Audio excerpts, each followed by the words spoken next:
اور یاد کرو جب کہ ہم نے کہا فرشتوں سے سجدہ کرو سب کے سب آدم کو، جھک جاؤ آدم کے سامنے، فسجدو، ان سب نے سجدہ کیا، الا ابلیس، سوائے ابلیس کے۔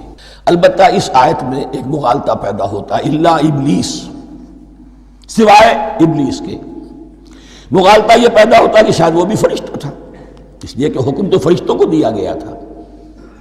پھر نوٹ کیجئے اس سے پہلے، بہت پہلے سورہ کہف نازل ہو چکی ہے، اور سورہ کہف میں فرما دیا گیا ہے کان من الجن ففسق عن امر ربی، وہ جن تھا پس اس نے سرکشی کی اپنے رب کے حکم سے۔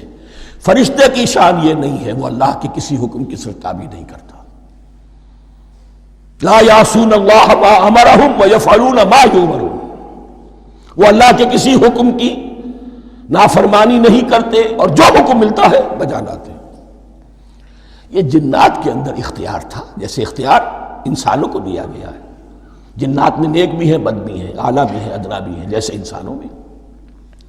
لیکن یہ عزازیل جو جن تھا، علم اور عبادت دونوں کے اعتبار سے بہت بلند ہو گیا تھا، اور یہ فرشتوں کا یوں سمجھیے کہ ہم نشین، فرشتوں کے ساتھ اس طور سے شامل، جیسے بہت سے انسان بھی اگر اپنی بندگی میں، زہد میں، عبادت میں، نیکی میں ترقی کریں تو ان کا ملائے اعلیٰ کے ساتھ، عالم ارواح کے ساتھ، عالم ملائکہ کے ساتھ ایک رابطہ قائم ہوتا ہے۔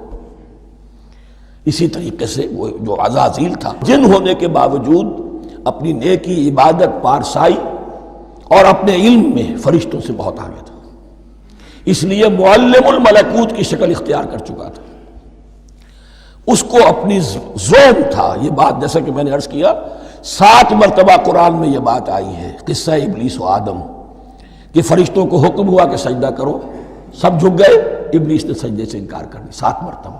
یہ 7ویں مرتبہ ہے جو ہم پڑھ رہے ہیں، مصحف میں پہلی مرتبہ آ رہا ہے، ترتیب نزول میں 7ویں مرتبہ آ رہا ہے۔ یہ آدم و ابلیس کا قصہ اس سے آگے سورہ اعراف میں آئے گا، پھر سورہ ہجر میں آئے گا، سورہ بنی اسرائیل میں آئے گا، سورہ کہف میں آئے گا، سورہ طٰہٰ میں آئے گا، سورہ صاد میں آئے گا، 6 مرتبہ مکی قرآن میں، 1 مرتبہ یہاں۔ تو یہاں اشارہ نہیں کیا، اس لیے مغالطہ ہو سکتا ہے، لیکن یہ کہ سورہ کہف میں آپ کو بتا چکا ہوں کان من الجن ففسق عن امر ربہ۔